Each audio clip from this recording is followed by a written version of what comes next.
How much would you sacrifice for your greatest ambition? Your morals? Your reputation? Another nation's sovereignty? In 1903, President Theodore Roosevelt faces the defining test of his presidency. He wants a canal connecting the Atlantic and Pacific Oceans more than anything. But there's a problem.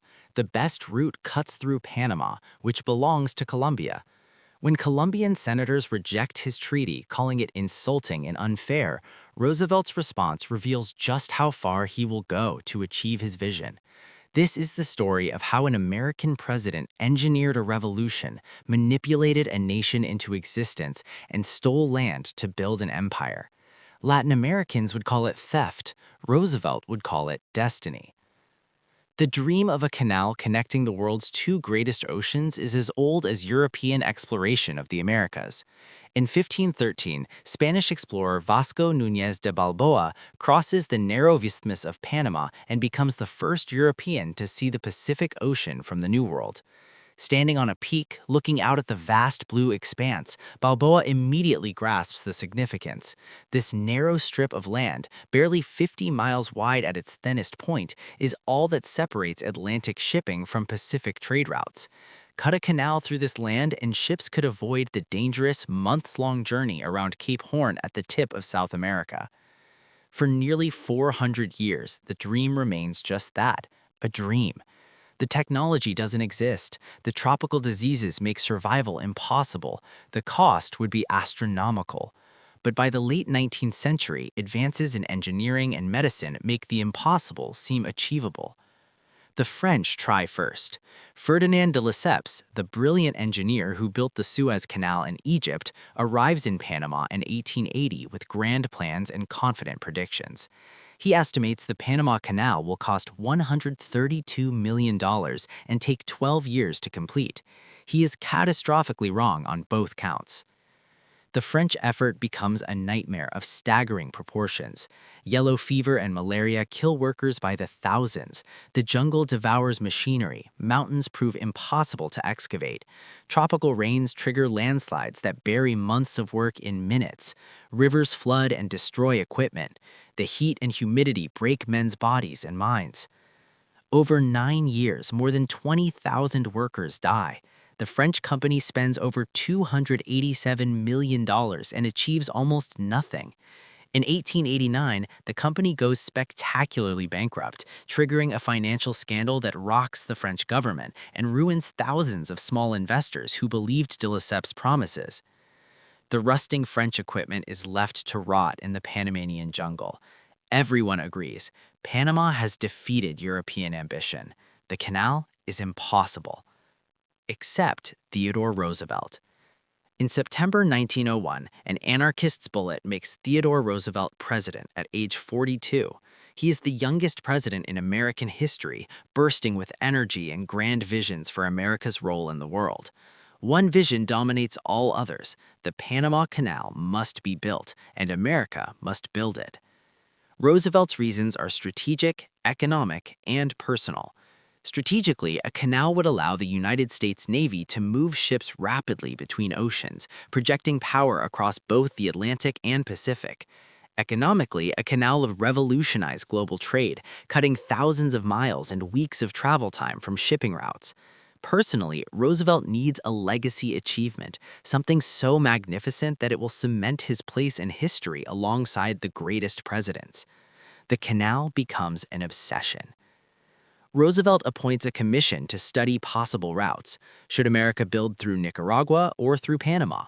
Nicaragua offers easier terrain but a longer route. Panama is challenging but shorter.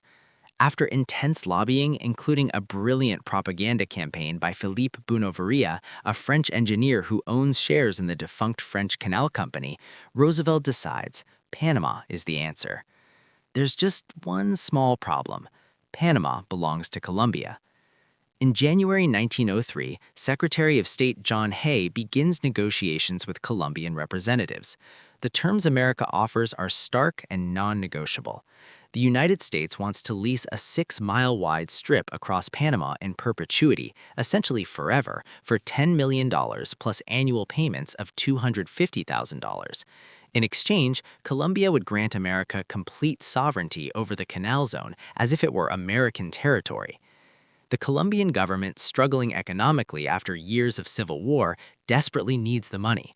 Negotiations proceed. A treaty is signed by representatives in January 1903. Roosevelt assumes Colombian Senate ratification is a formality. He has already begun planning canal construction, assembling engineering teams, studying disease control methods, calculating timelines. The canal is his legacy project. Nothing can stop it now. Then, in August 1903, the Colombian Senate unanimously rejects the treaty. The senators' objections are numerous and passionate. The financial terms inadequately compensate Colombia for such a valuable concession. The perpetual lease is an unacceptable surrender of Colombian sovereignty. The treaty grants America too much control, essentially creating a foreign nation within Colombian territory. Some senators suspect Roosevelt is deliberately undervaluing the concession because he knows Colombia is desperate. They feel insulted, manipulated, and exploited. The Colombian Senate votes no, unanimously. Every single senator rejects Roosevelt's treaty. Roosevelt's rage is volcanic. In private meetings with advisors, Roosevelt unleashes a torrent of insults and contempt for Colombian leaders. He calls the senators contemptible little creatures. He describes them as inefficient bandits, foolish and homicidal corruptionists, and jackrabbits. He tells Secretary of State Hay dealing with Colombia is like trying to nail currant jelly to the wall.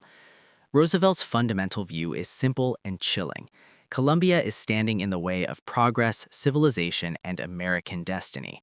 Colombia must be swept aside. But how? Roosevelt considers his options. He could negotiate a better treaty with Colombia, offering more money or better terms. He rejects this immediately. It would look weak, and he doesn't believe Colombia deserves better terms. He could pursue the alternate Nicaragua route. He rejects this too.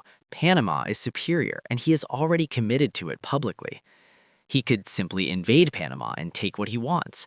This option appeals to Roosevelt's aggressive nature, but his advisors warned that outright military conquest would provoke international condemnation, possibly war with Colombia, and would horrify many Americans who still believe their nation stands for something better than naked imperialism. Roosevelt needs a more subtle approach. He needs a way to take Panama without appearing to take it. He needs plausible deniability. Then, opportunity presents itself in the form of Panamanian separatists. Panama has a long, troubled history with Colombian rule. The region is separated from the rest of Colombia by the impassable Darien Gap, 100 miles of dense jungle, swamps, and mountains with no roads. Panamanians feel neglected and exploited by the distant government in Bogota. Local business leaders and landowners have grown wealthy from the Isthmian Railroad connecting the Atlantic and Pacific coasts. They dream of even greater riches from a canal and resent sharing profits with Colombia.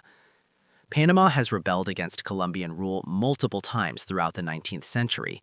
Each rebellion has been crushed, but now with the Canal Treaty rejected and the prospect of American money slipping away, Panamanian business interests begin planning another uprising.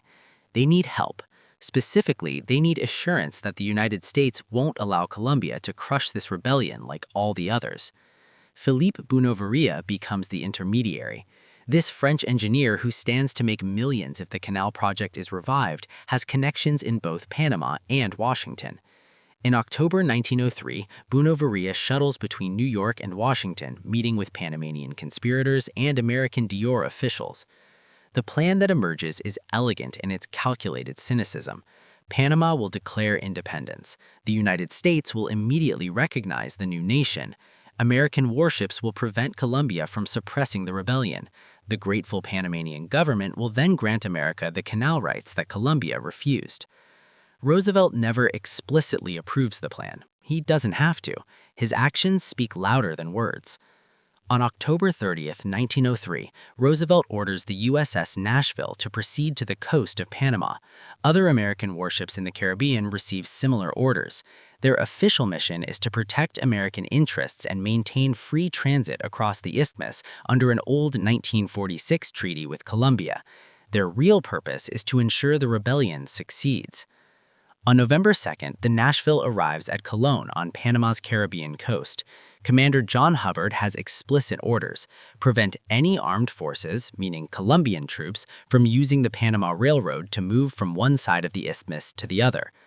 On November 3, 1903, at 6 in the evening, the revolution begins in Panama City. It is almost bloodless. A small group of conspirators led by José Agustín Arango and Manuel Amador Guerrero declare Panama's independence from Colombia. They bribe Colombian officers stationed in Panama to stand down or simply leave. The entire battle for Panama lasts a few hours with virtually no violence.